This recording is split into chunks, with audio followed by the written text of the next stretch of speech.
Bupati Buru diambil keterangan sebagai saksi oleh Ditreskrim Polda Maluku terkait dengan laporan yang diajukan oleh saudara Ade Tukuboya, salah satu anggota DPRD Buru, terkait dengan pencemaran nama baik.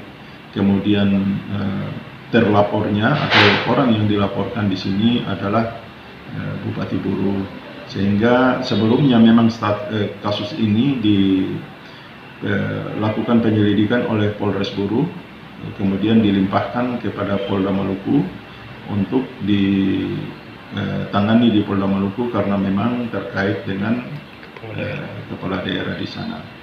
Sehingga kasus ini dari hasil penyelidikan yang dilakukan sudah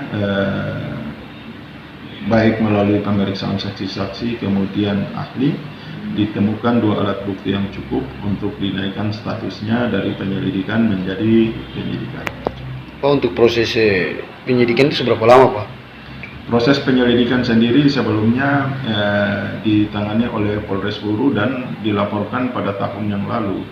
Namun karena ada beberapa kendala pertama adalah COVID, kemudian yang kedua adalah pemeriksaan ahli dan juga pemeriksaan laboratorium, sehingga baru selesai kemarin dan diserahkan ke Polda Maluku untuk ditindaklanjuti.